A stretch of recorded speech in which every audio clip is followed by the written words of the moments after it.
Salut tout le monde, c'est Jardimo pour une nouvelle vidéo et aujourd'hui on est clairement sur de la vidéo exceptionnelle, une vidéo que je suis super content de faire, ça fait des semaines que je veux vous faire cette vidéo mais je vous avoue que je suis très stressé parce que c'est exceptionnel comme je vous l'ai dit, je suis vraiment trop content et je savais pas trop comment vous faire cette vidéo, je savais pas trop si je devais la faire en plusieurs parties, si je devais vous parler comme je le fais là devant la caméra ou si je devais faire je savais pas trop en fait comment faire cette vidéo, c'est pour ça que je suis stressé et je pense que ça va se voir. Mais c'est vraiment une vidéo exceptionnelle que je suis super content de vous faire aujourd'hui parce que ça me semblait important de vous partager ça. Donc comme vous avez pu le voir dans le titre, je vais vous raconter tout mon voyage que j'ai fait début juin avec Joé. Donc Joé que vous connaissez plus certainement sous le nom de l'éleveur du 67. Je vous mettrai le lien de son compte Instagram en description. Au passage, n'hésitez pas à aller le voir, à aller vous abonner si ce n'est pas déjà fait et lui donner de la force. Parce que franchement, on a fait un voyage exceptionnel. Je pense que beaucoup d'entre vous en ont déjà un petit peu entendu parler sur les réseaux sociaux, notamment tous ceux qui me suivent sur Instagram, tous ceux qui me suivent sur Facebook, parce que j'ai fait un peu tout un suivi du voyage. Mais globalement, ce qu'il y a eu, c'est qu'on est parti, moi et Joé. Donc je l'appelle Joé, pour ceux qui ne savent pas, hein, c'est son vrai prénom. Sinon c'est l'éleveur du 67, mais dans la vidéo je vais l'appeler Joé parce que j'ai l'habitude de l'appeler Joé. Et donc on est parti donc, dans toute l'Europe de l'Est, dans plusieurs pays, donc l'Autriche, la Slovénie, la Croatie, l'Italie et pour finir la Hongrie où on a été chercher des oies. Et du coup, c'était vraiment un voyage de dingue. Et tout ce voyage, c'est grâce à vous, parce que sans YouTube, je pense que j'en serais jamais arrivé là, clairement. Donc, sans vous tous, mes abonnés, ce voyage n'aurait jamais eu lieu. Et c'est pour ça que je voulais vraiment vous faire cette vidéo pour vous partager cette aventure de fou. Donc tout d'abord, avant de commencer, je tiens à remercier vous tous qui regardez cette vidéo parce que comme je vous l'ai dit, c'est grâce à vous. Avant, j'aurais clairement jamais été capable de faire un truc comme ça et c'est surtout que j'aurais jamais rencontré les personnes qui m'ont permis de faire un truc comme ça, dont Joé, que je tiens également à remercier. Joé, si tu passes par là, vraiment un grand merci à toi parce que c'était vraiment une expérience de dingue. Et maintenant que ça fait quelques semaines que c'est passé, je réalise vraiment que c'était complètement fou, mais que j'ai adoré et que j'espère qu'on en refera plein des voyages comme ça. Mais franchement, un grand merci à toi parce que sans toi, le voyage n'aurait jamais eu lieu non plus. Et merci d'avoir conduit aussi tout le long, tout simplement, dans tous les pays. Donc vraiment un grand merci à toi Joé si tu passes par là. Et un grand merci à vous tous les abonnés, parce que ce voyage, c'est aussi grâce à vous. Donc comme je vous l'ai dit, je vous ai mis le lien dans la description du compte Instagram de Joé, donc l'éleveur du 67. N'hésitez pas à aller lui donner de la force et à vous abonner si ce n'est pas déjà le cas, ça me fera vraiment plaisir. Du coup, comme je vous l'ai dit, on est parti avec Joé donc début juin pour une aventure exceptionnelle. Donc on a fait le tour de plusieurs pays. Et le but ultime de ce voyage, c'était d'aller chercher des oies en Hongrie, donc des oies de Tula. C'était pas n'importe quelles oies, bien évidemment. Donc pour information, ce voyage, il était prévu depuis super longtemps. Depuis très très longtemps, je dirais même depuis au moins 2 ans, je pense. On en avait parlé vaguement il y a 2 ans. Et puis petit à petit, ça s'est un peu peaufiné. On a fini par fixer la date, organiser un peu comment on allait faire. Et donc ça s'est préparé longtemps à l'avance, mais on s'est bien organisé et ça a bien eu lieu. Franchement, je vous avoue que les semaines juste avant de partir, j'étais très stressé. Je me demandais dans quoi on était en train de s'embarquer parce que moi, vraiment, je vous le dis, avant, j'ai jamais fait un truc pareil. Donc, c'était vraiment une expérience inoubliable. C'était une aventure pour moi, mais c'était vraiment trop bien. Et du coup, on est parti, comme je vous l'ai dit, un peu à l'aventure dans plusieurs pays pour aller chercher au final des oies de Tula qu'on a maintenant à la maison. Donc j'en ai chez moi et Joé en a également chez lui. Parce que du coup en France on est un peu les deux seuls, je crois qu'il y a peut-être un troisième éleveur, mais sinon on est les deux seuls éleveurs à en faire de l'oie de Tula. Et du coup là on s'était dit on va aller en chercher en Hongrie chez un éleveur qu'on avait repéré depuis quelques temps. Et du coup, ce qu'on a fait, c'est qu'on ne s'est pas juste dirigé vers la Hongrie et récupérer les oies et repartir parce que c'était un peu nul. Sinon, on s'est dit, quitte à faire une aventure comme ça, autant voyager un petit peu. Donc, on est parti un peu plus d'une semaine, au total, quasiment 15 jours. Et on a fait donc le tour de plusieurs pays. Donc, on a traversé l'Allemagne, on a été en Autriche, on a fait la Slovénie, la Croatie, un petit morceau d'Italie aussi. On a longé la Bosnie-Herzégovine. Et ensuite, on a été en Hongrie et on est revenu. Donc, une fois qu'on a été chez l'éleveur. Et du coup, on a visité comme des touristes, hein. On n'a pas été chez d'autres éleveurs. Enfin, on a été chez deux éleveurs.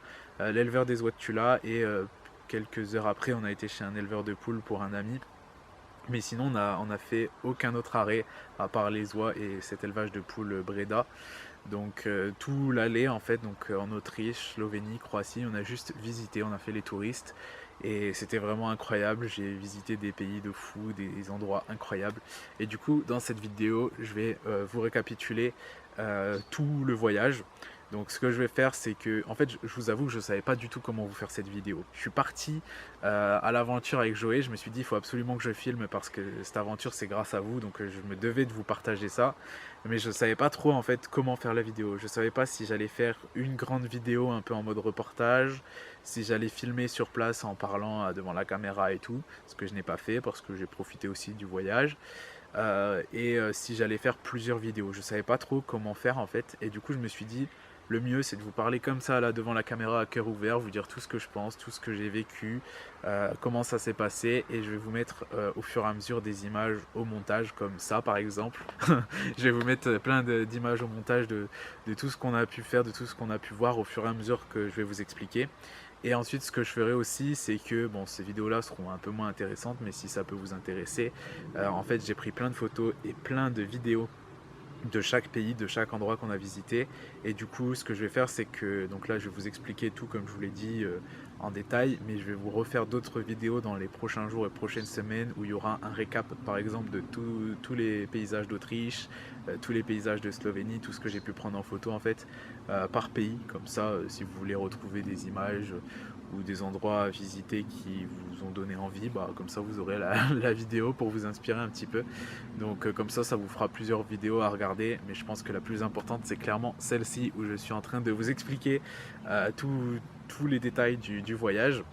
Donc du coup ce que je vais faire c'est que je vais me munir carrément de mon téléphone parce que en fait j'ai noté absolument tout sur mon téléphone.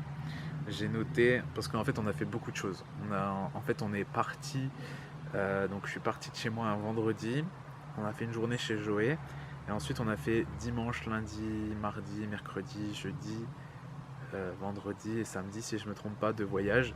Donc, on a fait beaucoup de choses. Et du coup, ce que j'ai fait, c'est que là, j'ai fait, je ne sais pas si vous allez voir, j'ai fait tout un récap jour par jour de ce qu'on a fait pour me souvenir parce que sinon, je vais oublier. Il y a tellement de choses qu'on a fait.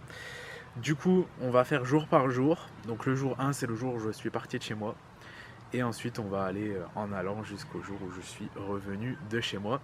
Du coup, déjà, donc on va parler vite fait de le avant de partir, parce que vraiment c'était le moment hyper stressant, parce que vraiment ce voyage-là c'était dingue, mais c'est un peu un truc qu'on a décidé sur un coup de tête et qu'on s'est dit il faut absolument le faire.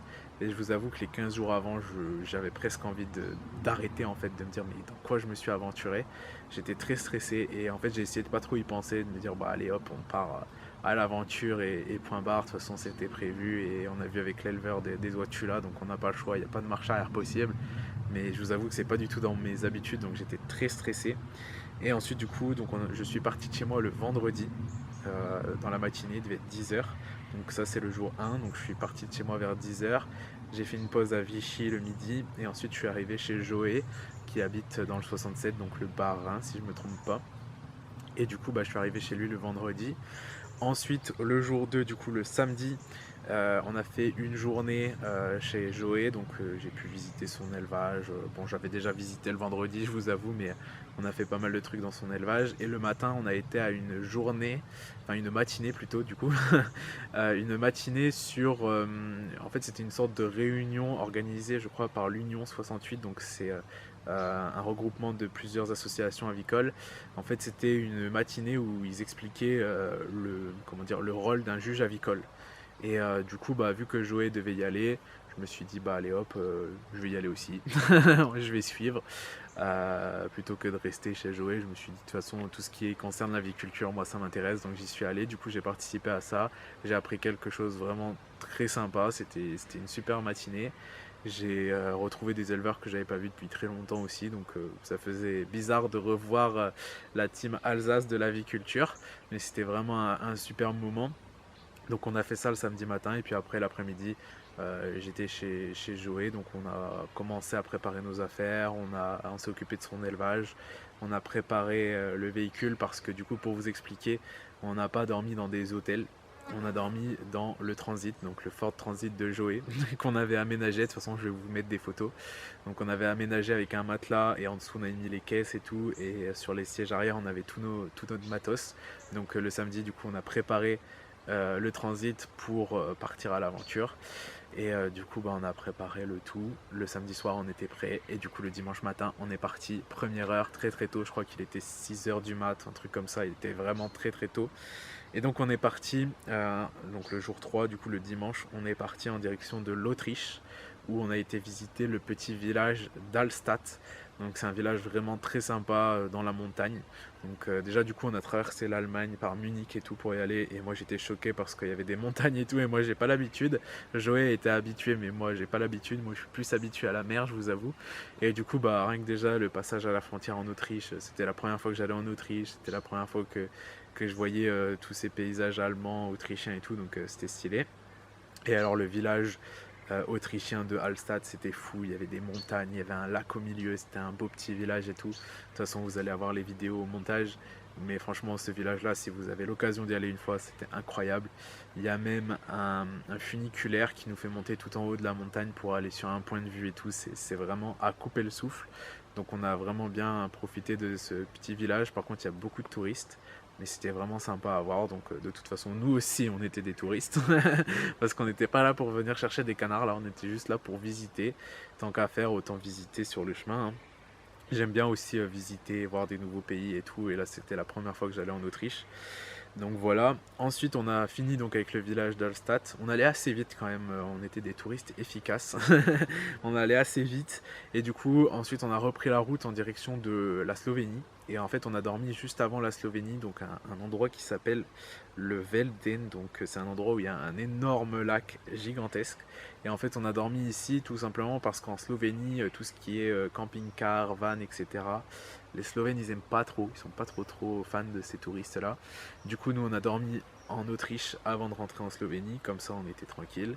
Et ensuite, on est rentré en Slovénie le jour d'après, et on a été redormir en Italie pour éviter de dormir en Slovénie, tout simplement. En plus, en Slovénie, il y a des ours, donc on va éviter. Donc voilà, du coup, on a dormi en Autriche, à l'endroit qui s'appelle le Velden, où il y a un énorme lac qui s'appelle le Worzer Sea, un truc comme ça. Donc en fait, c'est presque une mer, en fait, c'est énorme. C'était très beau à voir, c'était un peu un village riche, enfin une ville riche, mais c'était un endroit très sympa aussi. Et du coup, on a dormi là-bas. C'était la première nuit qu'on faisait dans le transit, et ça s'est super bien passé. On avait aménagé avec le matelas, j'avais un ventilateur au-dessus de la tronche pour respirer, mais tout allait bien. J'ai bien dormi quand même. Et bah, de toute façon, il n'y avait pas trop le choix parce qu'on avait commencé l'aventure, maintenant il fallait aller jusqu'au bout. Et franchement, on s'y est vite acclimaté. Ensuite, du coup, le jour 4, je vais aller assez vite parce que sinon la vidéo va durer une éternité, clairement. Du coup, le jour 4, on est parti en direction de la Slovénie et on a été voir les lacs de Bled. Donc, c'est un des endroits les plus emblématiques de la Slovénie. En fait, c'est un seul lac. Je ne sais pas pourquoi j'ai dit les lacs, il n'y en a qu'un seul. En fait, c'est un énorme lac où au milieu il y a une île avec une sorte d'église, de chapelle, je sais pas trop ce que c'est qui est dessus. Donc, nous, on n'a pas été sur l'île, mais on a juste été voir le lac, on a fait le tour. Et c'était vraiment très beau, l'eau elle était super claire, c'était calme, il y avait des canards, c'était vraiment sympa, on était dans notre élément en fait. Et la Slovénie, franchement, je retiens ce pays comme un pays vraiment magnifique. Un pays calme, un pays sans déchets, vraiment c'est hyper propre, c'est hyper vert. Même la capitale, on y a été, c'est Ljubljana la capitale, et tout est hyper vert et tout est propre. C'est, il me semble, la capitale la plus verte et la plus écologique du monde, ou d'Europe en tout cas. Donc franchement, la Slovénie, j'ai trouvé ça super cool. Les gens sont hyper respectueux et tout. Et tout est hyper bien aménagé, tout est bien entretenu, tout est propre. Franchement, incroyable la Slovénie. Après, c'est pas un grand pays, mais l'avantage que ce pays-là, c'est qu'il y a des montagnes, il y a la mer, il y a beaucoup de pays autour. Donc il y a l'Autriche, la Croatie, l'Italie. Je crois même qu'il y a la Hongrie qui touche aussi, je sais plus exactement, mais il y a beaucoup de pays qui touchent, donc c'est vraiment un super petit pays, très sympa, très calme, très accueillant et tout. Bon, ils aiment pas trop les touristes en camping-car, mais bon, Voilà, il y a quand même des parkings aménagés pour. Par contre, il faut faire gaffe, faut pas dormir en tente. Il y a des ours là-bas, faut faire très attention à ça. Mais du coup, les lacs de Bled, franchement, c'était super sympa. On a fait tout le tour du lac. Bon, il pleuvait un peu, mais c'était quand même sympa. Ensuite, toujours le même jour, du coup, donc l'après-midi, on a été à la capitale, donc Ljubljana. Ljubljana, je suis très surpris. Je crois que c'est clairement la plus belle capitale que j'ai jamais vue de toute ma vie. Tout est vert, on se croirait comme ici. Voilà, il y a des plantes en fait, il y a carrément un parc au milieu, il y a des arbres, il y a des chemins, on peut se perdre dans le parc, il y a un bois carrément dans le parc, c'est hallucinant. Il y a carrément des lacs et tout, enfin, c'est trop beau. De toute façon, vous avez les photos, le montage qui vous montrent vraiment que c'était incroyable. Du coup, on a fait le tour de tout le parc avec Joé. Ensuite, on a été plutôt au cœur de la ville, on a pris un chemin qui nous menait en haut d'un château pour voir un peu un point de vue sur la ville. Et quand on arrive en haut, franchement, c'est la ville, on croirait pas la ville. Enfin, si on compare leur capitale avec la nôtre, nous c'est du béton, eux c'est tout vert, quoi. Donc il y avait une grosse différence, mais j'ai beaucoup aimé et c'était vraiment une super belle capitale. Et je pense que ce pays-là, j'y retournerai parce que franchement, c'est très sympa. C'est un pays très sympa et qui peut aller très vite à visiter parce qu'il n'est pas très grand, mais il y a beaucoup de choses à voir. Ensuite, du coup, toujours le jour 4, on a continué notre route après la capitale en direction de Trieste. Donc Trieste, c'est une ville portuaire en Italie. Donc en fait, pour ceux qui ne savent pas, l'Italie, en fait, il y a une petite boucle de l'Italie qui vient du côté de la Slovénie et qui dépasse en Slovénie en fait. Donc vous avez la Slovénie, tac, d'un coup, il y a l'Italie et hop, en dessous, c'est la Slovénie. Et du coup, nous, on a été là pour éviter de dormir en Slovénie, comme je vous l'ai dit et aussi pour passer en Italie parce que j'avais jamais été de ma vie en Italie. Donc comme ça, bon, c'était juste une petite ville qu'on a été, mais comme ça, je suis allé en Italie, j'ai mis les pieds en Italie, j'ai même dormi en Italie. Donc on a été dans cette ville-là, donc Trieste. Je sais pas si ça se dit comme ça, peut-être que j'écorche des noms, mais moi je dis Trieste. Donc c'est une ville portuaire, donc honnêtement, j'ai pas trouvé ça très beau parce que quand c'est des ports et tout, c'est pas, franchement, c'est pas très beau. Mais il y a des endroits en Italie, ça doit être beaucoup plus beau que ça. Mais après, ça restait quand même sympa à voir. Et l'avantage qu'on a eu, c'est qu'on a dormi vraiment au bord de mer, vraiment. On a mis le transit face à la mer carrément. Par contre, ce soir-là, on s'est tapé 7 orages. C'était épouvantable, vraiment. Mais c'était incroyable. Moi, je trouve ça magnifique, les orages. Et cet orage, il était vraiment monstrueux. C'était un Arcus carrément. Il y avait des vagues de 3 mètres de haut qui venaient carrément toucher le transit et tout. C'était très marrant, mais un peu flippant quand même, mais c'était sympa à voir. Et du coup, bah, c'est là qu'on a fait notre deuxième nuit dans le transit. Ensuite, du coup, le lendemain, on est parti de l'Italie. Donc on n'a pas fait grand chose en Italie, je vous avoue. Ce sera un pays où il faudra que j'aille une autre fois pour visiter entièrement. Donc ensuite, du coup, le jour 5, on a été à Piran, je sais pas trop comment on dit, donc c'est en Slovénie. En fait, c'est une des seules villes de Slovénie qui est au bord de la mer. Et du coup, on a été là-bas, mais c'est pareil, dans la suite des orages de la veille au soir, bah, quand on a été à Piran, il faisait que de flotter. Du coup, c'était une ville vraiment très sympa, mais j'ai pas trop de photos à vous montrer parce qu'on n'est pas resté très longtemps, il faisait que de pleuvoir. Du coup, avec Joé, à ce moment-là, on s'est concerté. On s'est dit, on fait quoi? On finit de continuer la ville sous la flotte ou alors on part directement en Croatie? Et en fait, si vous voulez, en Slovénie, il pleuvait. Et en Croatie, à la météo, ils nous annonçaient que du soleil. Du coup, on a dit, bah vas-y, on part en Croatie. Thug life, on part en Croatie. La Slovénie, de toute façon, c'est tellement un beau pays que je pense que j'y retournerai une prochaine fois. Et du coup, donc, au Piran, on n'y est vraiment pas resté longtemps. Et ensuite, on a été direction Rovinj, en Croatie. Donc Rovinj, c'est une ville le long des côtes donc de la mer Adriatique. Donc c'est une super belle ville. Alors là, quand on est arrivé là, vraiment grand soleil, tout était en fleurs, tout était magnifique et tout était super beau. La Croatie, c'est vraiment comme sur les photos, vraiment, c'est incroyable, c'est super beau. Du coup, bah, on a fait le tour de toute cette ville. Il y avait la mer, il y avait un petit port sympa, il y avait plein de gens super gentils et tout. On a fait le tour, on a été pareil en haut à un point de vue, on a pris des photos, on a fait vraiment le tour de toute la ville et on a vu des endroits vraiment magnifiques là-bas. Et Joël il était vraiment super content à ce moment-là parce que Il faisait beau.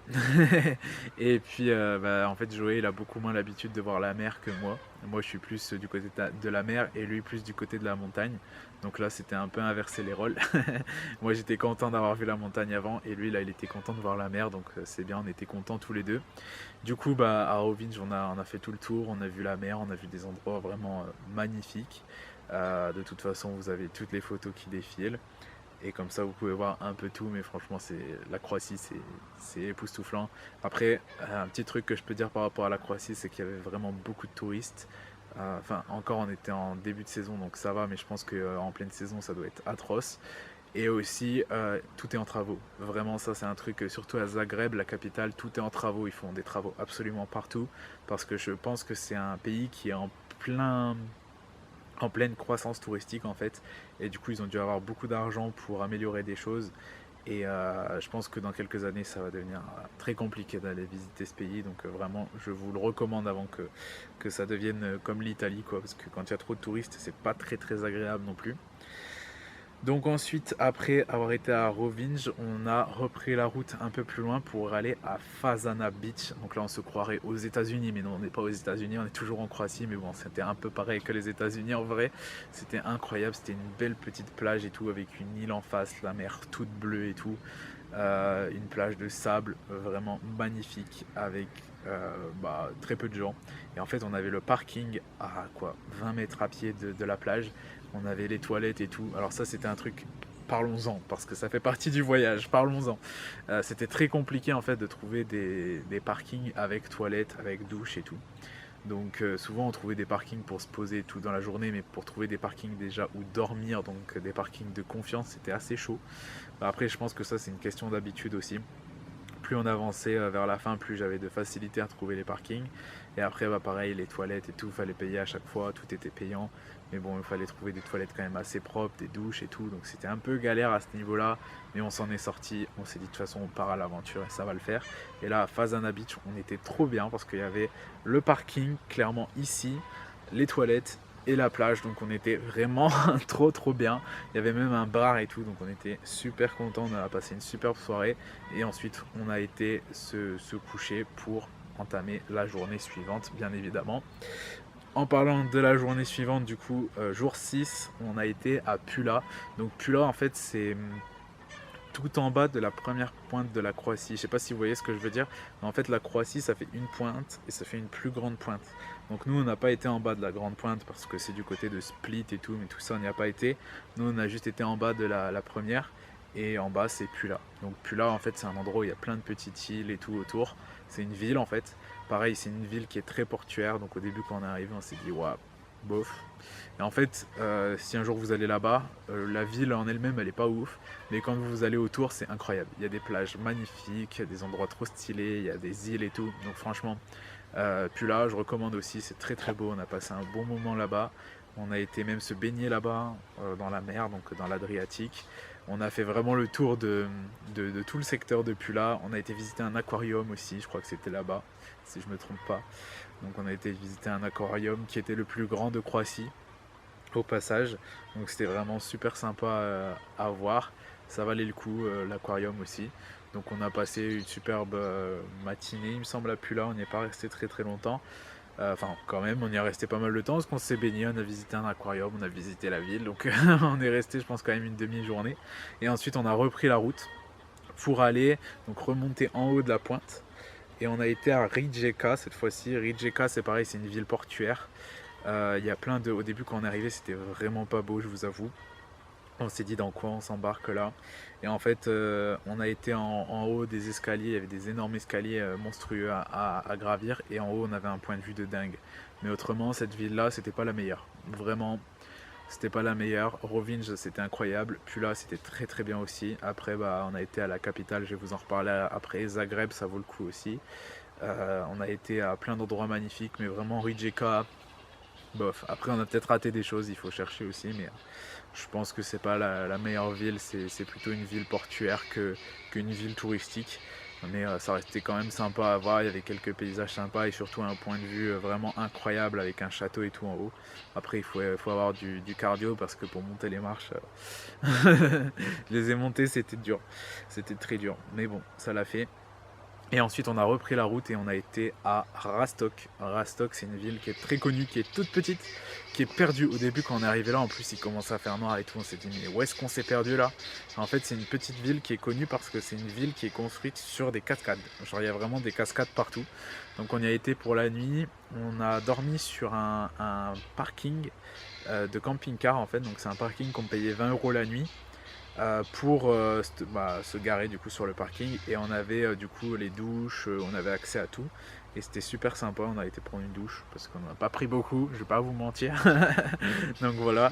Et en fait le gars qui tenait ça, c'était un gros gars baraqué qui parlait pas notre langue, donc au début on s'est un peu chié dessus. Mais c'était sympa quand même de voir. En fait le monsieur était super gentil et en fait il avait une sorte de bowling, il gérait une sorte de bowling, mais c'était pas un bowling vraiment, c'était un truc à eux, peut-être que vous connaissez. C'était pas un bowling, c'était différent. De toute façon, normalement j'ai une photo, j'essaierai de vous la mettre, mais c'est pas vraiment un bowling. Peut-être que certains en commentaire pourront me dire ce que c'est exactement, mais c'était pas pareil. C'est presque le même système, mais c'est pas pareil.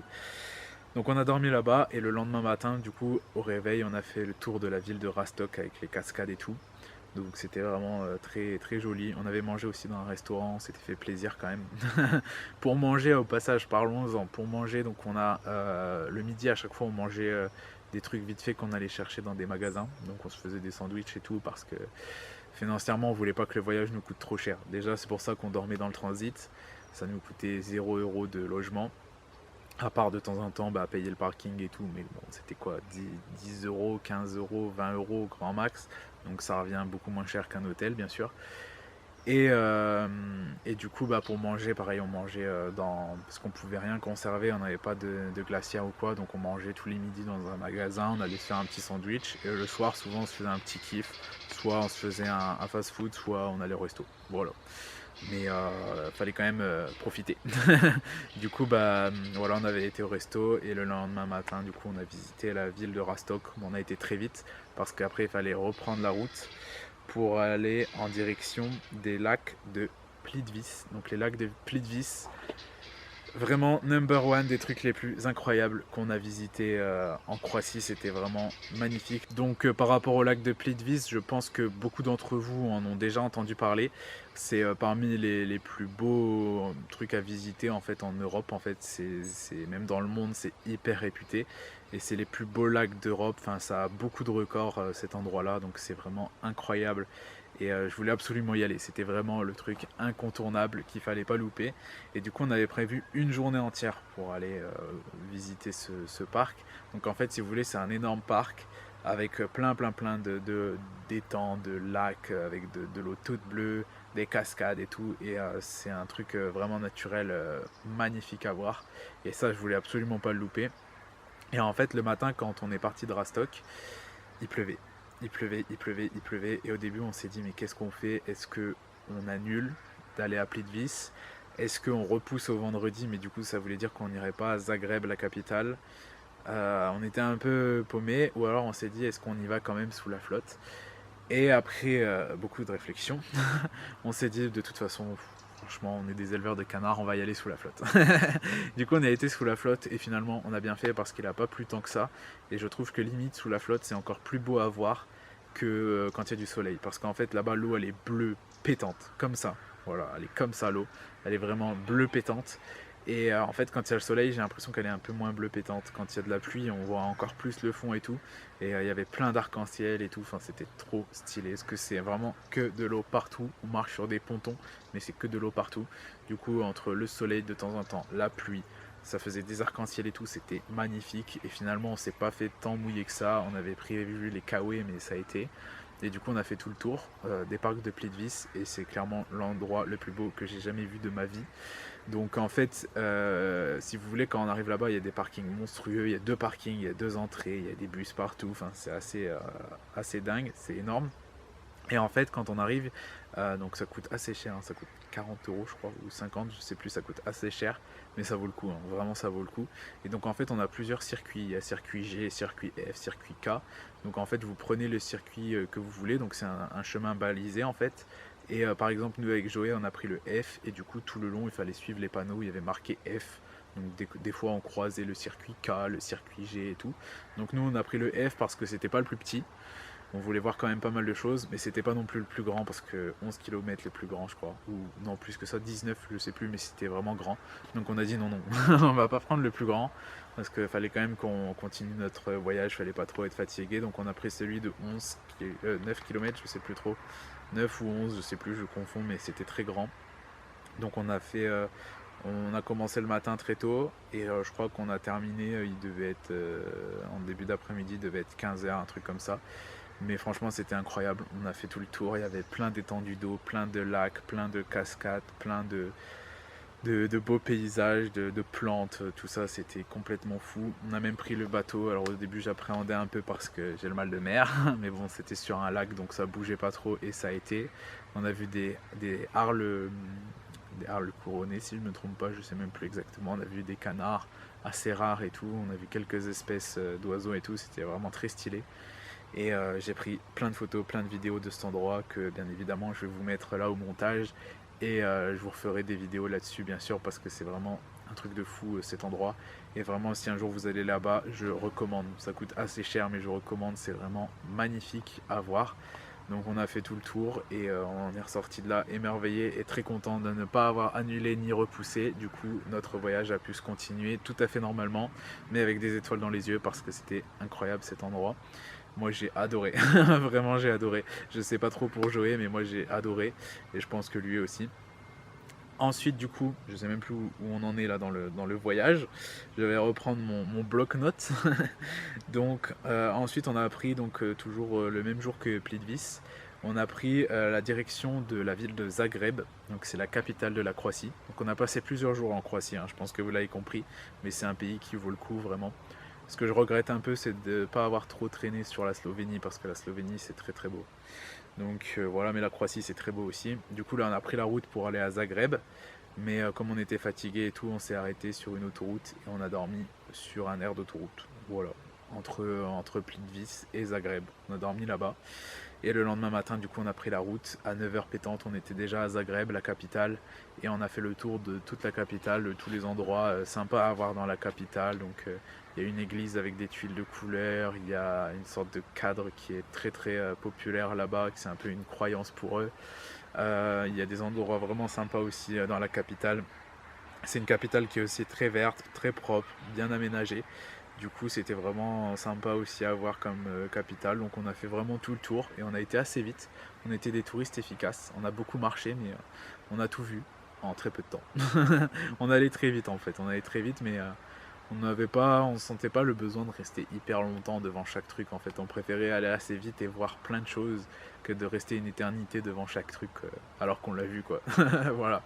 Mais on était des touristes efficaces et du coup, on a fait le tour de toute la ville. C'était très beau, très propre et une super belle ville. Par contre, pareil, comme je le disais tout à l'heure, tout était en travaux. Vraiment, tout était en travaux. Il y avait des échafaudages partout. Mais ça, je pense que c'est les effets du tourisme qui commencent à être vraiment fous en Croatie. Donc, je pense que c'est ça qui fait. Ils sont en train d'aménager en fait des nouvelles choses en fait pour le tourisme et du coup tout est actuellement en travaux. Après nous on est venu juste avant la saison estivale aussi, donc on est arrivé début juin. Donc je pense juste avant l'été et tout, ils faisaient peut-être des travaux, des revêtements de façade et tout aussi pour aménager pour l'été, quoi, pour faire beau pour l'été. Donc c'est peut-être ça aussi, peut-être que si vous y allez maintenant ou en plein été ou quoi, il n'y a plus de travaux, je sais pas. Je ne saurais pas vous dire, mais en tout cas nous quand on y a été, il y avait plein de travaux et bon ça ne nous a pas empêché de faire le tour. Voilà, c'était sympa.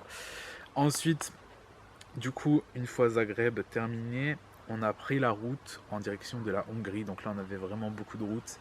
Et c'est là qu'on commençait à stresser parce qu'il allait falloir aller chercher les oies. Et comme je vous l'ai dit, on est un peu parti à l'aventure. On a contacté l'éleveur. Il nous a dit oui, pas de souci et tout. Mais on ne savait pas si c'était réel, si on allait vraiment voir l'éleveur et tout. Donc on commençait un peu à stresser. Donc on a pris la route entre Zagreb et Baja en Hongrie. Et le soir, du coup, on est arrivé à Baja en Hongrie, il faisait presque noir, on avait un super beau coucher de soleil. Là-bas, le coucher de soleil est beaucoup plus tôt que chez nous, parce que du coup, bah, le soleil il vient comme ça. Du coup, enfin, la nuit vient comme ça plutôt.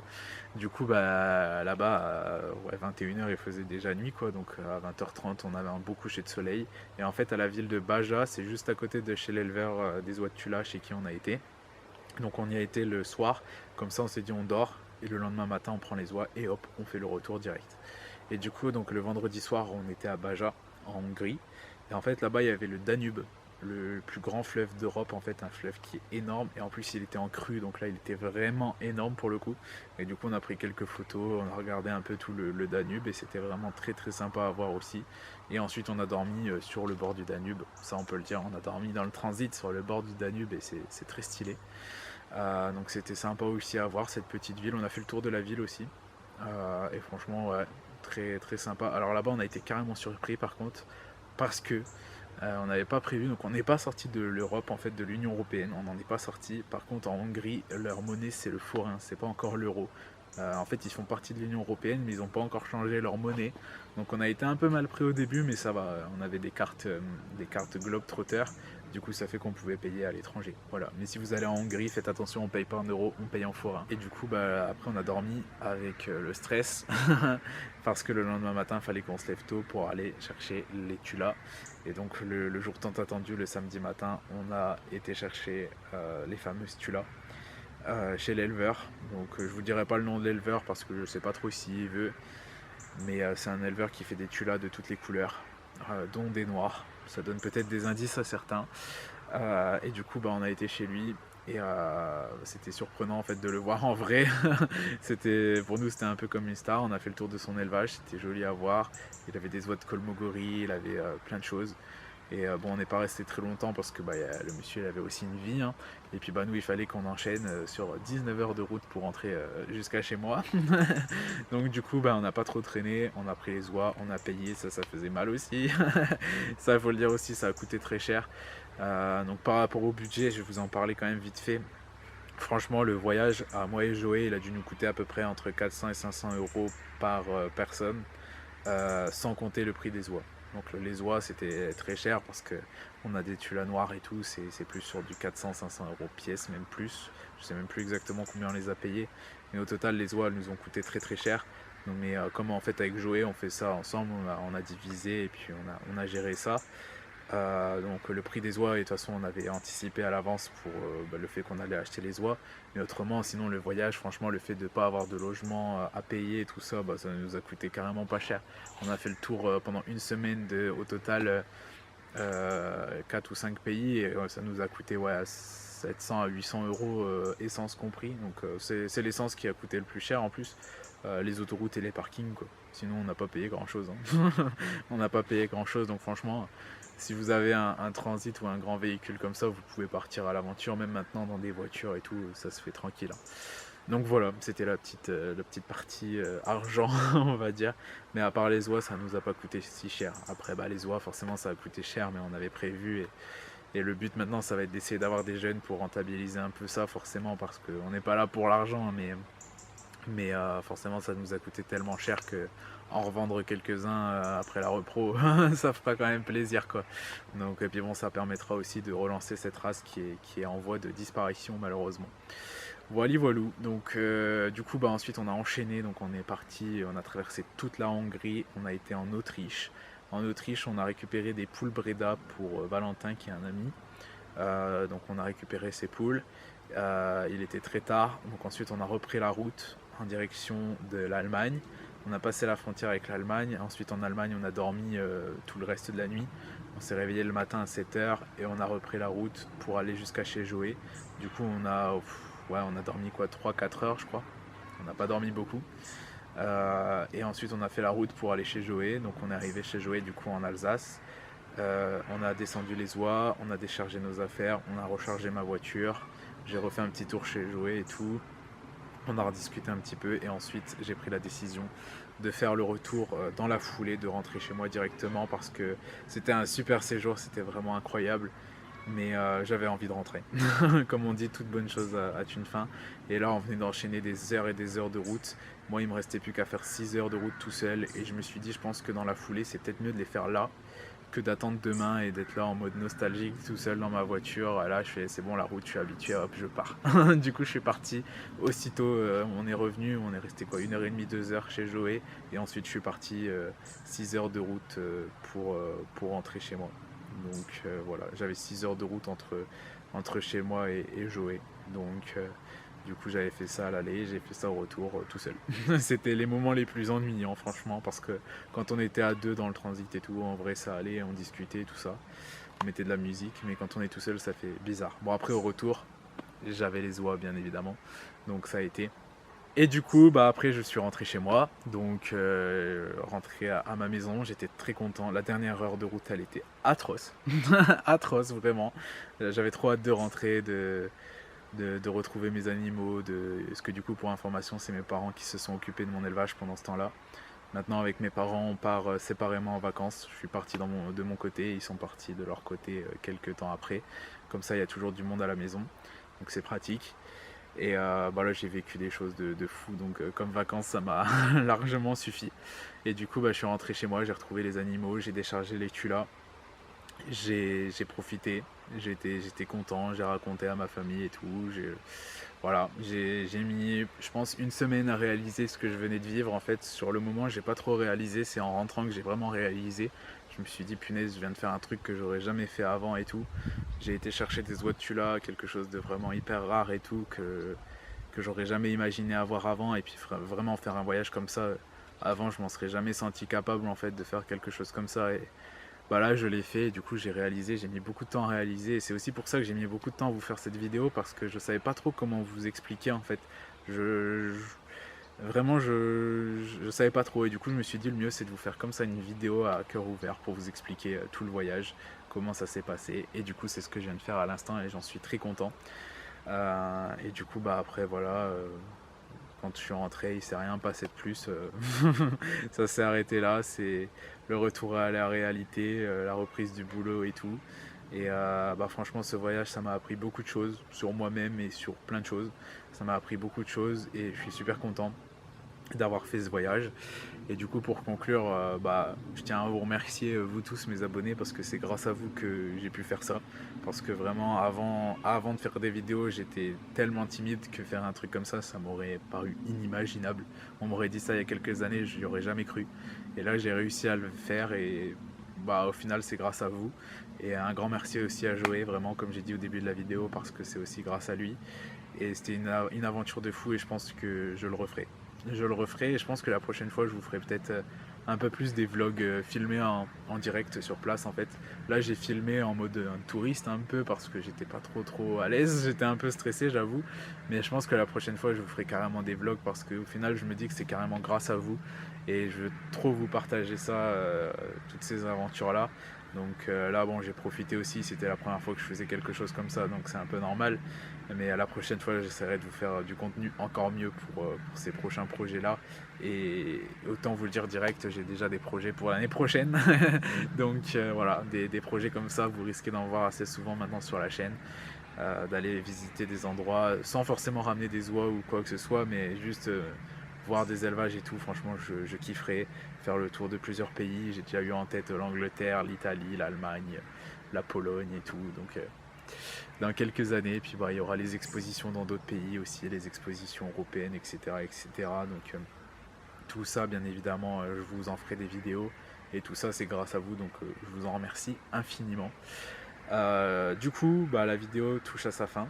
J'espère qu'elle vous a plu. Donc bien évidemment, je vais vous faire une autre vidéo pour vous montrer les oies de Tula. Je vous l'aurais bien mis à la fin de cette vidéo là, mais ça va faire vraiment très long. La vidéo elle va être vraiment très longue. Du coup je vous referai une autre vidéo pour vous présenter toutes les oies de Tula une à une et tout ce que j'ai ramené, pour vous faire un point aussi de tout ce que j'ai du coup maintenant au niveau des oies de Tula. Donc je vous ferai une vidéo là-dessus, ce sera une des prochaines vidéos.